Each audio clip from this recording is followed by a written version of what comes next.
समस्त को वेलकम करुँच मोर आउ एक नुआ मिनी ब्लॉग रे। तो मुझे जलखिया बनाऊँगी पूरी और तरकारी। तो पूरी मुझे अटा चकटी दूसरी, अटा मैदा और कला जीरा मिसेकी चकटी देली। तापर एपटे मु तरकारी तेल रे फुटण देदेली। फुटण रे मु जीरा और सोरिष आउ कि ना, तापर पियाज कंचा लंका सब देकी भल भाव में भाजीदेली। भल भाव में भाजी होगला से पकईदेली टमाटर। टमाटर को टी अधिक पकईची। तापर टमाटर भाजिला ये मुझे आलू काढ़ी दूसरी प्रेसर कुकर सीझेली। तापर ए आम पकईदेवा हलदी गुंड, लुण, जीरा गुंड, धनिया गुंड आ लंका गुंड। जदि आपन को राग टी पसंद ताहले पकईबे, मो पकौनी कहीं मुझे कंचा लंका देती। तापर से आलू पकईदेली। आलू टी भाजी है आलू को खंड खंड करदेली। तापर से पकईदेली मटर। मटर पकईला देदेली पानी।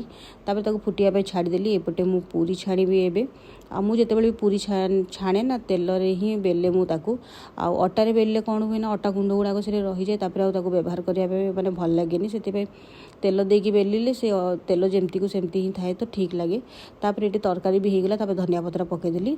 एपटे अमृतभंडा मु काढ़ी देची काटिया तो अमृतभंडा झील को ता पापा को सब दिन माने गोटे दिन माने प्राय ही दौची। गोटे दिन छाड़ीदेले चलो कि दौची प्राय, जेहेतु देहपाई हार्ट पाई बहुत भल अमृतभंडा। मत कि जमा ता स्मेलटा भल लगे से मुझे खाएनी। कंचा अमृतभंडा मत जिते देले मुझे खाईदेवी कि पाचिलाटा खाइबिनी। तापर एपटे अनार जूस बाहर करदेली। आंखू कहली टी चाह बाड़ी दियो, सेपटे चा नहीं आइले। तापर झील मोर ये तार जेल भितर अच्छी आम ये बस खिया पिया करदेलु। तापर टिके रेस्ट नहीं कि घंटाए भाया तापर पलि आसली मु माने लंच बनवाई। तो लंच रे ये फूलकोबी भजा बनैबी। तो तापाई आगे फूलकोबी को सीझेदेली हलदी लुण देकी से टिके सीझी गला तापर ताको मु भाजीबी। तापर ये आलू कोफ्ता बनवाई मुझे पियाज, धनिया पत्र, कच्चा लंका को काटिदेली। तो सीझा आलू रे देदेली कंचा लंका, धनिया आ पियाज आ धनिया गुंड, जीरा गुंड आ गोलमरीच गुंड, लुण आ टिके कॉर्नफ्लोर पाउडर देकी ताको भल भाव में चकटी देली।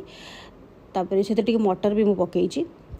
आ जेहेतु मटर अच्छी सबुथे मटर व्यवहार हो। तापर ये चकटिकी तार कोफ्ता बनैबी। फास्ट आगे कोबीटा को ये पटे भाजी दूची।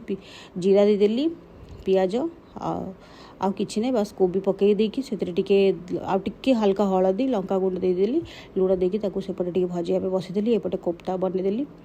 तापर ये तेल रे कोफ्ता पकईदेली। तापर ये मुझे दुईटा कुर्ती मगैली मीशो। देखो बहुत सुंदर होती। कॉटन खरा दिन पिंधापी बहुत बढ़िया लगुच, पूरा कंफर्टेबल। तापर एपटे मोर कोफ्ता भी गोटे साइड होगला, उल्टे देली। तापर डाली भी होगला। तो आज आम लंच देखो यही सब